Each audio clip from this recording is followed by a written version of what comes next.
소개를 드리겠습니다. 과학자 입장에서 탕수육은 부먹이다라고 주장해 찍먹들을 분노하게 만든 과학자 임두원 씨입니다. 예, 안녕하세요. 반갑습니다. 예. with the greenbacks and the Cadillacs. You're finding with the hoes and the VIPs. I'm Mr. Nice, come and roll the dice.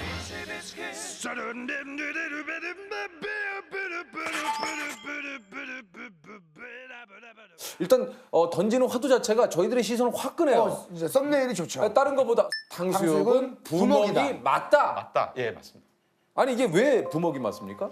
원래 사실은 튀김이란 자체가 겉은 바삭하고 속은 촉촉하게 그렇죠. 만드는 게 원리거든요. 네. 근데 소스를 붓는다는 생각을 했던 거는 이 탕수육의 바삭한 식감보다는 새로운 풍미를 주려고 시도를 했던 것 같거든요. 네. 그렇다 보니까 이제 바삭한 식감 필요 없으니까 전분을 써가지고 네. 조금은 바삭한 식감을 포기하고 소스를 붓는 형태로 고안이 됐던 거죠. 아까 지금은 이제 탕수육의 바삭한 맛을 좋아하시는 분들이 굉장히 많으나 예. 이게 사실 원래는 그 바삭함을 강조한 요리가 아니다. 아니다. 예, 소스의 풍미를 풍미를 위한 더하기 요리다. 위한 요리다. 예. 아 그래서 원래는 부먹이 맞다 이런. 예, 맞다. 어떻게 되시죠? 저도 이제 저는 좀 찍먹을 선호하죠. 부먹이 과학적으로 맞아요. 맞긴 맞는데 네. 찍먹은 사실 새로운 시도를 하시는 거거든요. 아 그래요? 구워 먹어야 될 음식을 찍어 먹는다는 새로운 시도를 하는 자체가 야 이거 봐. 예. 벌써부터 그 던지는 화두가 상당히 저는 아니 뭐 오늘 창의적이기도 하고요. 아 그래요? 예, 요리를 앞으로 발전시키는 데 있어서 이런 분들이 있어야 된다라고 아니 근데 생각을 합니다. 예. 아니 그러니까 기본 전제가 일단은 그 부먹은 탕수육은 맞습니다. 예, 부먹이 맞습니다. 맞다라고 예, 좀 얘기를 하시는 예, 거예요. 예. 계속 부먹을 줘. 제가 이거 다시 얘기가 이렇게 해도 저렇게 해도 탕수육은 부먹이다가 계속 기승결 무조건 부먹. 예. 탕수육의 이제 처음 탄생 자체가 부어 먹기 위해서 나온 구워 음식이다. 먹기 이거. 위해서 나온 음식이고요. 아니 근데 저는 그럼 그렇다면 부을 거면 차라리 처음부터 같이 볶아서 이렇게 다 버무리면 되지 않습니까? 초기 요리들 아마 뭐 두 분 기억하실지 모르지만 네. 초창기 때 중국 요리집 가면 사실은 다 부어서 나왔긴 했었거든요. 그러니까 이 찍먹 문화가 좀 보편화된 게 아마 배달 문화가 등장하면서 부어서 오다 보면은 이게 너무 눅눅해지니까 소스를 소스를 위해서. 따로 오는데 이걸 보고 아마 창의적이신 분들이 시도를 새롭게 하신 것 같아요.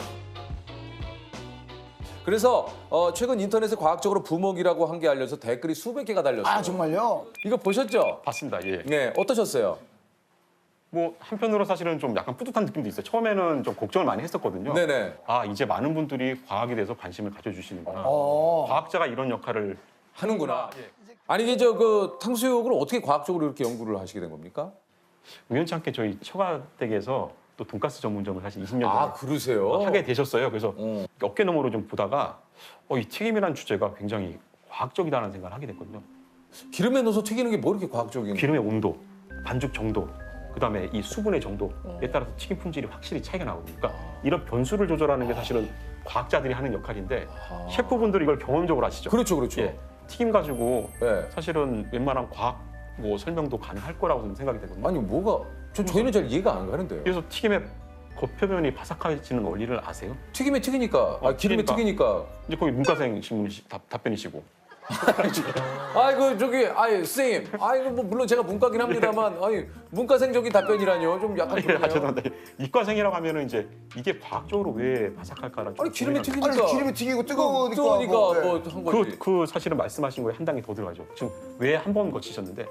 또 한 번 기름에 튀기면 왜 바삭해지는지를 기름이 선생님 제가 몇 번 말씀을 드리지 않습니까? 기름에 튀기면 모든 게 바삭해지니까요. 예, 기름에 일단 튀기는 과정에서 바삭해지는 또 과학적 원리들이 좀 뭐가 있어요? 예를 들어서 밀가루를 반죽할 때 이 반죽에 사실 물을 섞잖아요. 네. 그러면 이 밀가루 반죽 안에 수분이 많이 들어갑니다. 네, 물은 가열하면은 증발을 하죠. 그렇죠. 근데 증발할 때 저희가 종이컵 한 컵 분량의 물을 증발을 시키면은 네. 1.5리터 그 페트병 한 170개 정도까지 기체가 생겨요? 엄청나게 부피 팽창이 일어나고 그래요? 그러면은 이게 팽창되면서 증발을 하잖아요. 그러면 안에 구멍이 뻥뻥뻥뻥 뚫리게 되죠. 눈에 보일 정도로. 이 바삭한 구멍 때문에 사실 바삭한 식감이 나오는 거예요. 그 구멍 때문에요? 예. 스낵이나 이런 거 크래커 같은 거 바삭거릴 때 깨보시면은 안에 구멍들이 구멍만 네, 예, 있죠, 예. 있어요. 그 구멍이 사실은 바삭한 식감의 아. 원인이거든요. 그러니까 여기 보면 이제 수분의 증발, 부피 팽창이라는 약간 과학 원리들을 이해를 해야지 다시 알 수 있어요. 아니 우리 과학적으로 튀김을 맛있게 튀기는 법이 있다고 그래요? 가장 좀 놓치기 쉬운 게 사실은 기름의 온도거든요. 네. 과학적으로 170도로 쓰는 이유가 있거든요. 170도에서 가장 맛있는 그 바삭거림, 아 그게 튀김의 170도입니까? 풍미, 그러니까 이런 것들이 만들어져야 되는데 기름의 특징이 잘 가열되기도 하지만 잘 식기도 하거든요. 그러면 이제 저희가 튀김 재료를 넣었을 때 기름 온도가 내려가겠죠. 이게 온도가 조금이라도 예를 들어서 10도라든지 뭐 15도 정도 내려가게 되면은 이 반응들이 일어나지 않기 때문에 튀김 전문점에서는 중요하게 여기는 게 튀김을 너무 많이 넣지 않도록 너무 재료를 많이 많이 투입하다 넣으면 보면 온도가 확 온도 떨어지고. 내려가서 품질이 떨어지거든요. 아 그래서 한꺼번에 안 넣는구나. 그러니까 나눠서 넣더라고요. 아, 또 고기를 구울 때 전문점 하신 분들은 약간 뭐 키친타올 같은 거 가지고 아 그래서 닦는구나. 예, 왜냐하면 화학 반응이 일어나려면 이 물질들이 농축이 돼야 되는데 물이 많으면 이게 화학 반응이 일어나요? 화학 반응이 좀 어렵나요? 아 불로 그냥 구우면 되는 건데 무슨 화학 반응이? 마이야르 반응이라는 불로 바이아르 반응이요? 마이야르 반응. 바이아르 반응은 또 뭐야? 마이야르. 마이야르? 바야흐로 2020년 뭐 아까 말씀드린 어렵다. 향수들이 어우, 약간 만들어진 여기가- 아 머리 아프다. 아니 그 좀 아까 그 전공을 우리 저 얘기를 좀 해주셨는데 고분자학이랑 이게 좀 소개해 주시면 어떻게 되십니까 전공이?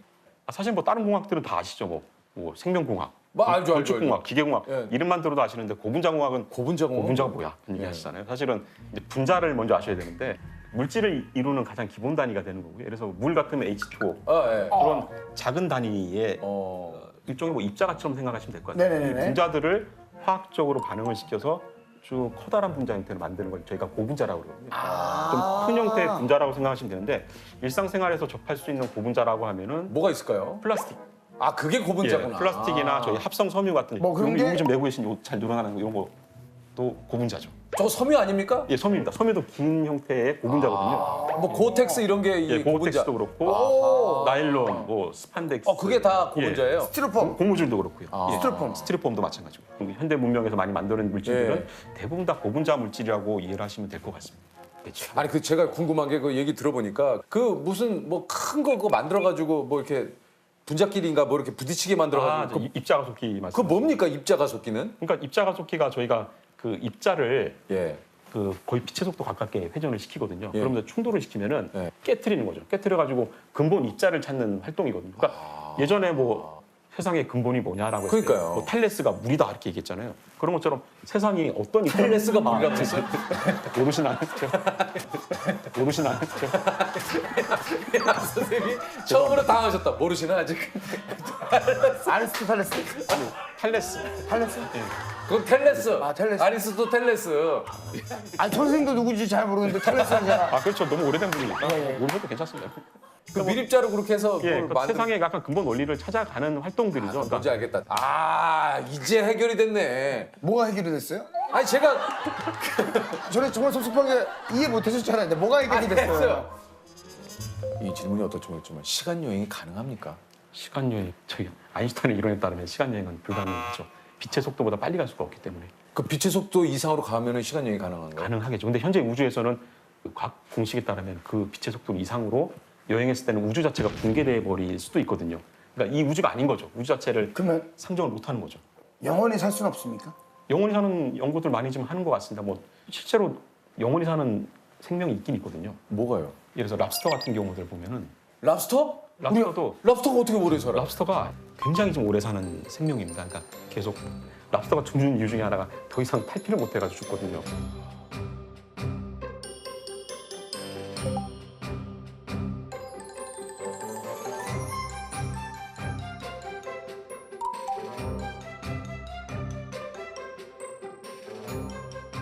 그래서 탈피만 영원히 가능하면은 영원히 살 수 있는 동물로 저희는 이제 뭐 과학자들이 얘기하는데 랍스터가? 이런 것들을 보면은 그 불멸의 삶에 관한 약간 그 생명학적인 약간 그런 것들 찾아낼 수는 있을 것 같긴 해요.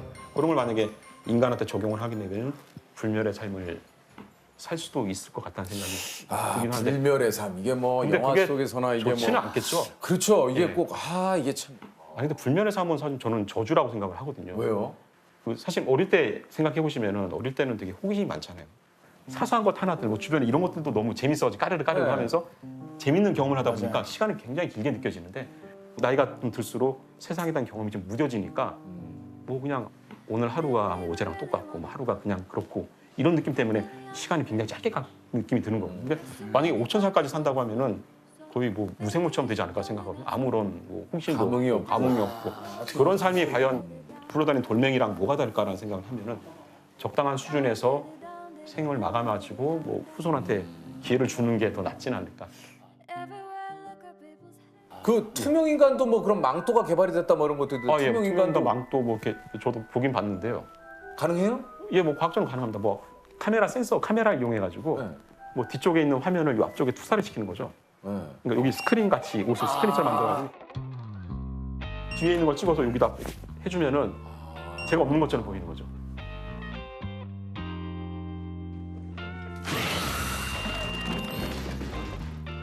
그러니까 착시인가요? 착시? 일종의 착시라고 보시면 돼요. 이게 실제로 이게 사라지는 게 아니라. 투명하게 되는 건 아니고, 예.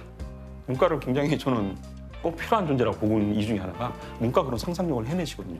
뭐 투명 인간, 뭐 네. 이런 것도 영원한 삶, 다 철학적에서 나온 주제고 문과생들이 사실 그런 아이디어를 막 내고 상상하는 아, 하게요. 그걸 가지고 연구를 해보는 거죠. 아 그래? 뭐 영원한 삶 한번 연구해볼까? 막 연구하고 투명망도 내가 만들어볼게 해서 연구하고. 그러니까 약간 세상에 큰 서로 거북이. 상호 보완적인 그러네. 거죠. 예.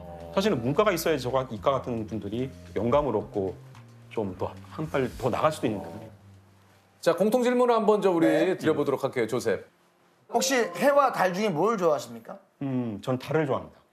아, 왜요? 예. 달은 일단 눈에 보이고 해는 제가 못 보잖아요. 달은 보여요? 봐야 되고 과학하는 입장에서는 사실은 좀 더 연구를 하려면은 관찰을 해야 되는데 이 해라는 이 분은 사실 관찰이 힘들죠. 또 이거 정- 관찰로 예. 다가가시는구나. 예. 달은 눈으로 봐도 관찰되고 뭐 망원경을 쓰면은 사실은 그 표면에 오도토돌한 그런 거 보면서 감탄도 하고 달은 많이 관찰할 수 있고 알 수 있기 때문에 좋아하게 되는 거예요. 그런 느낌이시구나. 그 눈이 녹으면 이라는 질문에는 뭐라고 답을 하시겠습니까? 눈이 녹으면 물이 되는 거죠. 야, 이게 다르구나. 다르시죠? 눈이 녹으면? 눈이 녹으면 물이 되고 좀 지저분해지니까 예. 좀 차도 청소해야지 되고 그런 게 좀 걱정돼요. 생활형이시면 생활에 또. 문과 이과를 떠나서 그냥 문과 예, 생활에 있어서의 그 불편함. 네네네. 예. 역시. 아니 그 별이 반짝이는 이유에 대해서 좀 얘기를 하신다면요. 사실 예전에 그 라디오스타의 안성기 배우님 나오셔가지고 밤하늘을 보시면서 이제 별이 스스로 빛나는 것보다는 뭐 다른 별의 빛을 받아서 반짝거리는 게 더 반짝거린다. 많다라고 말씀드리는데 사실 고나 너 아냐?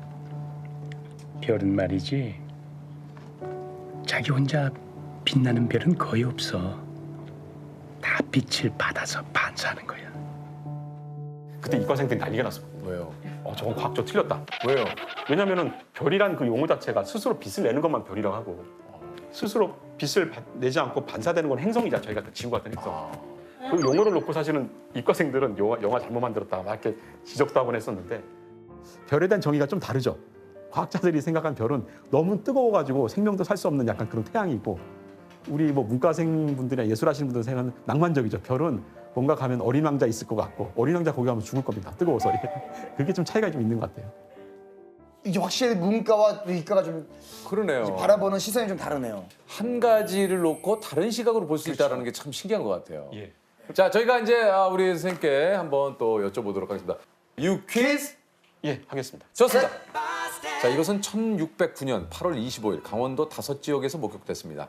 당시 강원도 감사 이형욱은 조정에 이것을 보고하며 호리병이나 양동이 세수대야처럼 생겼고 이것이 사라진 뒤에는 큰 천둥 소리가 났다고 했는데요.